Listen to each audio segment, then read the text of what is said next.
মাহে রমাদানের রোজা 19 কারণে ভেঙে যায়। আমি শুধু এতটুকু বলবো যে প্রত্যেকটা জিনিস ভাঙ্গার কতগুলি কারণ থাকে। যেমন আমরা সংক্ষেপে জানি, অজুতে 4 ফরজ, গোসলে 3 ফরজ, তায়াম্মুমে 3 ফরজ। অজুতে যখন 4 ফরজ হয়, আবার অজু ভাঙ্গের কারণ 7টি হয়।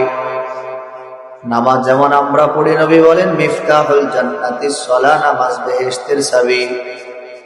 নামাজ যখন আমরা পড়ি, নামাজ আবার কতগুলি কারণে ভেঙে যায়।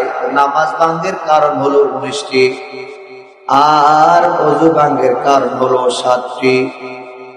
এখন আমরা জানবো যে মাহে রমজানের রোজা কত কারণে ভেঙে যায়। মাহে রমাদানের রোজা 19 কারণে ভেঙে যায়।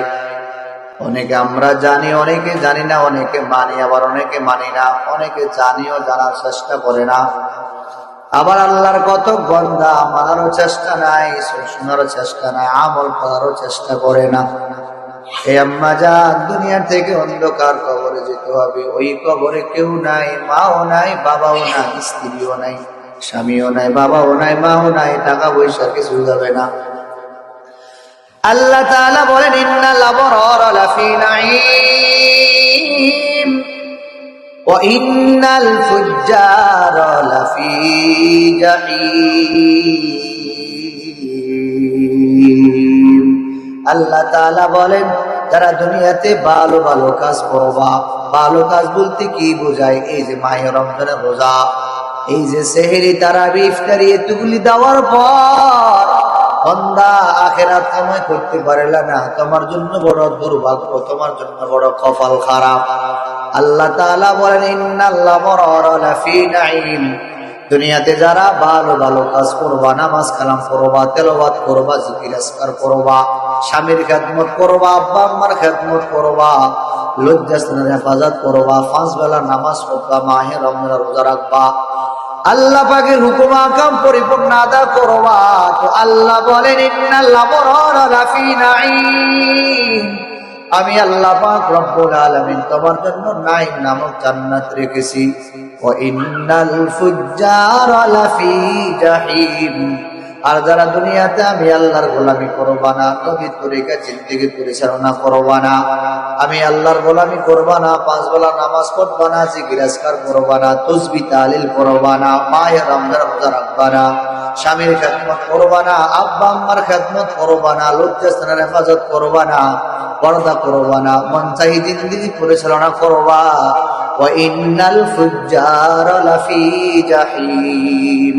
আল্লাহ তাআলা বলে, মানুষ জেনে রাখো, আমি আল্লাহ তোমার জন্য জাহিম নামক জান্নাত রেখেছি। অন্ধকার কবরে কেউ নাই, কেউ নাই।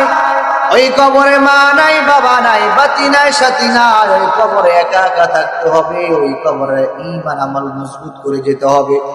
আল্লাহ বলে, ও বান্দা, এই মাহে রমজান পাওয়ার পর বান্দা যদি গুনাহ খাতাগুলি ক্ষমা করতে না পারো, মাহে রমজান কোরআনের মাস, মাহে রমজান আমলের মাস, মাহে রমজান সিয়াম সাধনার মাস, মাহে রমজান তেলাওয়াতের মাস, মাহে রমজান আমি আল্লাহ পাক কতগুলি জিনিস দিয়ে দিলাম।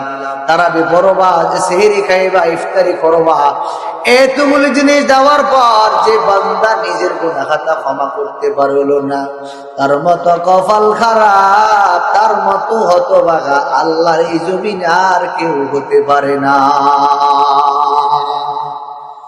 অন্য মাসে ঠিক মতো নামাজ পড়তে পারো না রে মুমিন, অন্য মাসে তিলাওয়াত করতে পারো না রাহমাতুল লিল আলামিন। অন্য মাসে প্রতিদিন 13, 14, 15 তারিখে রোজা রাখতেন, মাহে রমজান তো অবশ্য রোজা আছে।